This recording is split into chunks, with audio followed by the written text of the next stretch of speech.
Lectura del Santo Evangelio según San Lucas.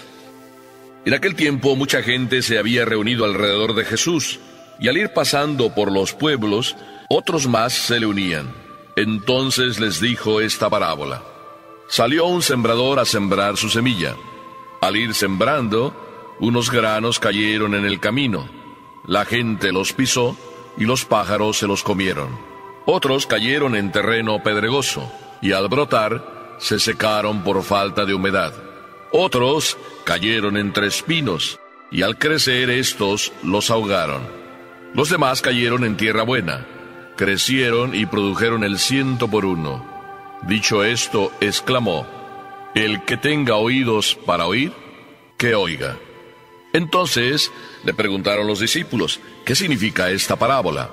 Y él les respondió: a ustedes se les ha concedido conocer claramente los secretos del reino de Dios. En cambio, a los demás, solo en parábolas, para que viendo no vean y oyendo no entiendan. La parábola significa esto: la semilla es la palabra de Dios. Lo que cayó en el camino representa a los que escuchan la palabra, pero luego viene el diablo y se la lleva de sus corazones para que no crean ni se salven. Lo que cayó en terreno pedregoso representa a los que al escuchar la palabra la reciben con alegría, pero no tienen raíz.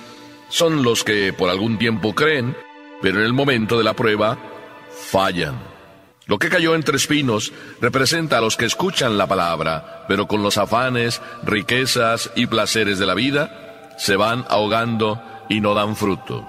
Lo que cayó en tierra buena representa a los que escuchan la palabra, la conservan en un corazón bueno y bien dispuesto, y dan fruto por su constancia. Palabra del Señor.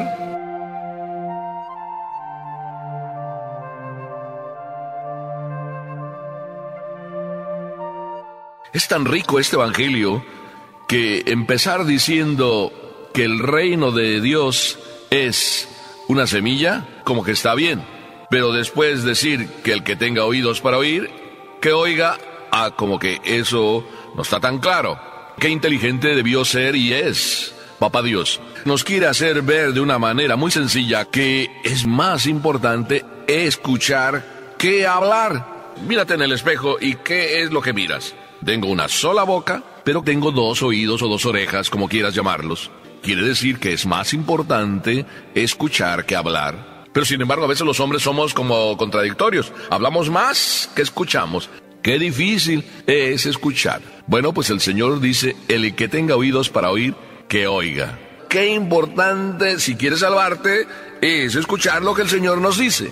Y el Evangelio empieza con la sencillez. A mí me encanta por eso el Evangelio, porque cuando el Evangelio lo vamos entendiendo, la vida se nos simplifica. Y mira que este Evangelio empieza a hablarnos que Jesús iba de camino y se le juntaba mucha gente. Cada vez que iba recorriendo un pueblo, más gente se le unía. ¿Qué quiere decir? Que solo los que se le arriman a Papá Dios ya empiezan a ser de los que tienen oídos para oír. Por tanto, sacamos una conclusión: los arrimados a Papá Dios ya van en el camino. ¿Tú quieres ser uno de esos arrimados? Ya sé que vas a decir: no, la iglesia es para los curas, para las monjas, para los viejos. Ay, jovencito de mi alma, o que te crees jovencito y que no necesitas de estas cosas. Y claro, el que no quiere arrimársele al Señor, pues no tiene oídos para oír, aunque tenga 2 orejotas. Pero no puedo más que decir que no hay peor sabio que aquel que se la cree de sabio. Entonces, arrímate al Señor. Tú y yo debemos ser de esos arrimados. Y claro, no solo arrimados para decir que estoy con el Señor, para decir que salí en la foto. En este caso no es importante si sales en la foto con Papá Dios, sino si te le juntaste a Él y escuchaste. Pero además, ¿quiénes son los que escuchan? Porque el Evangelio nos habla así de que iban juntándosele, y todos esos arrimados a Jesús ya son esos que pueden escuchar, porque el hecho que te arrimes ya te da la posibilidad de escuchar. Por tanto, arrimarse no solo, sino arrimarse para escuchar. Qué hermoso es escuchar. Cuando tú vas escuchando a los demás, vas aprendiendo de los demás muchas cosas. En este caso, qué importante es escuchar a Papá Dios. Porque cuando tú lo escuchas, estás en el camino de salvarte. Sí, te lo repito así, para que lo escuches ahí en el interior de tu corazón. Si tú estás en disposición de escuchar, estás en el camino de salvarte.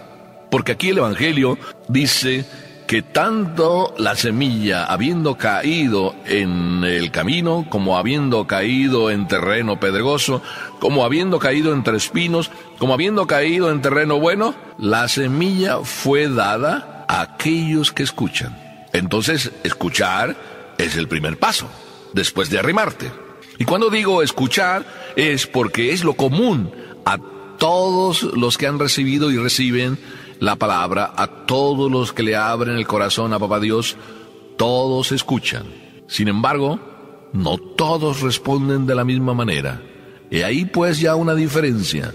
He ahí pues porque algunos, recibiendo la palabra, no pueden decir que el Señor no les quiere, sino que depende ya de cada uno el aprovechar. Es decir, el salvarte no es una cuestión de Papá Dios, es una cuestión de Papá Dios y tuya.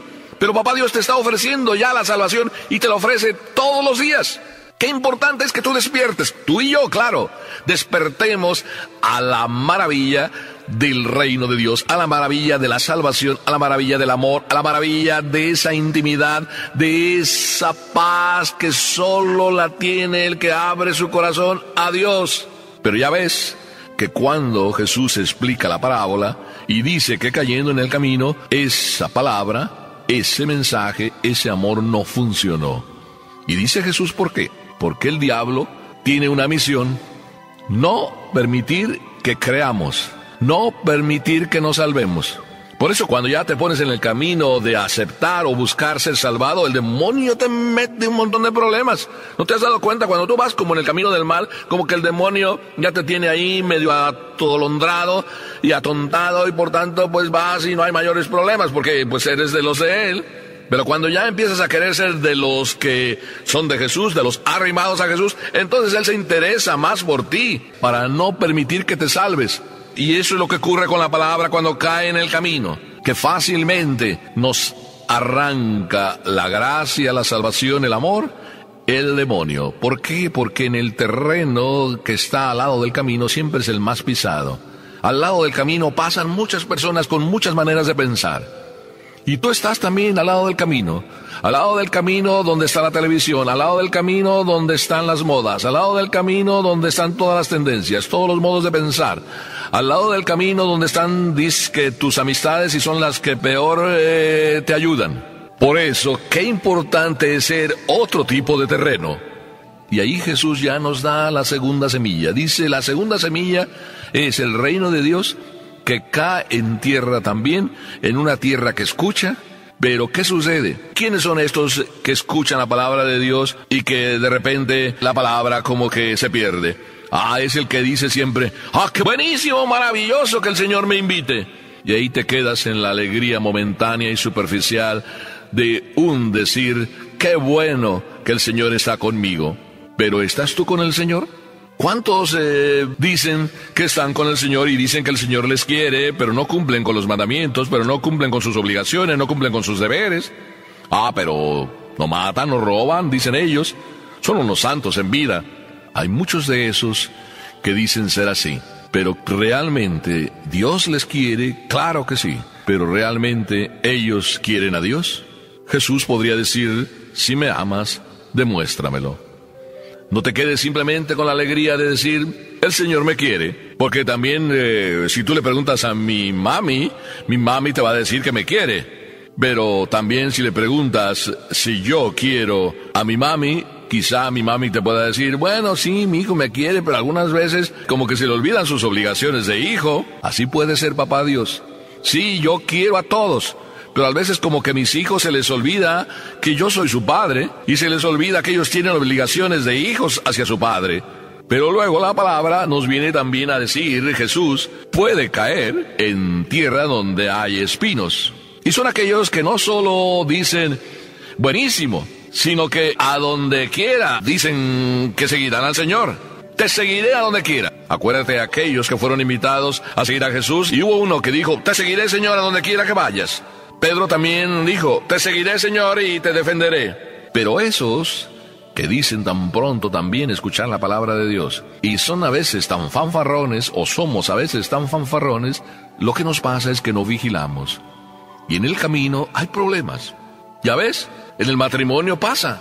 ¿Cuántos en el matrimonio no se dicen, mujer, te quiero, te seguiré en vida y en muerte, te seguiré, te querré, te amaré? Eso en el día bonito que se casaron, que todavía había la luna de miel. Pero cuando la miel empieza a desaparecer y la luna como que ya no es luna ni ilumina tampoco, entonces no vigilan, no siguen estando atentos a escuchar la palabra de Dios con el mismo entusiasmo, no seguimos con el mismo entusiasmo, entonces le podemos fallar al Señor. Vigilar es importante. Vigilar para seguir manteniendo el entusiasmo de querer ser salvados. Vigilar para querer seguir queriendo al amado, a Jesús, a quien le dijimos sí. Nosotros sí, tú y yo sacerdotes, tú y yo religiosos, tú y yo monjas. ¿Cuántos decimos sí al Señor con entusiasmo el día en que eso le dijimos sí? Como cuántos le dijimos sí, mantendré mi corazón limpio el día de mi primera comunión, y a lo mejor a la semana ya estábamos haciendo las mismas cosas que habíamos prometido que no haríamos. Qué hermoso entonces es terminar como el último de la parábola, a quien también, como los otros, se le concede la semilla. Y dice el Evangelio, para que tú y yo aprendamos, guardó y dio fruto. No solo escuchó, sino guardó y dio fruto perseverando. Es decir, qué importante es la perseverancia. No solo que escuches la palabra de Dios un día el primero, cuando el entusiasmo existía, sino que perseveres con el entusiasmo, para que entonces en medio de las luchas y perseverando des fruto. Pero esto requiere, como dice el Evangelio, un corazón noble y generoso. Yo creo que tú y yo tenemos un corazón noble y generoso, porque todo lo tenemos. Pero ¿sabes el secreto para entonces mantenernos fieles en esa lucha por salvarnos y por seguir creyendo? El secreto es María. ¿Y María por qué? Porque María conservó su corazón siempre noble. No solo era noble, no solo era generosa, como todos nosotros recibimos el don de la nobleza en el corazón y de la generosidad en el corazón, sino lo cultivó. Tú eres todos los días uno que cultiva la nobleza en su corazón, la gratitud, la sinceridad, la honradez para con Papá Dios, la generosidad que significa dejar toda tacañería, la generosidad que significa abrir el corazón de par en par para las cosas buenas y para la fiesta, pero también para la cruz. Hay que estar, como dice Santa Teresa, cuando perdices, perdices. Es decir, cuando se trata de fiesta hay que festejarlo. Cuando se trata de estar con Papá Dios y alegre hay que estarlo. Cuando se trata de estar con Papá Dios y en la cruz hay que estar también. Porque el creer y el buscar la salvación exige perseverar. Y ya sabemos que la perseverancia, pues es, como dice Jesús, de los esforzados, de los que luchan, es el reino de Dios. De los que se esfuerzan, de los que luchan por seguir creyendo, por buscar su salvación, tan alegre, tan entusiasta como fue el primer día. El Papa Juan Pablo II, heredando también el ejemplo del Papa Pablo VI, celebraba su misa y siempre diciendo que mi misa última siempre sea como la primera, entusiasta, amorosa, llena de fe, de entrega, de amor. Que tú y yo pues no nos dejemos llevar del diablo, que eso es lo que quiere, arrancarnos la fe y arrancarnos la salvación. Pero con Dios ya tienes la batalla ganada. Amén.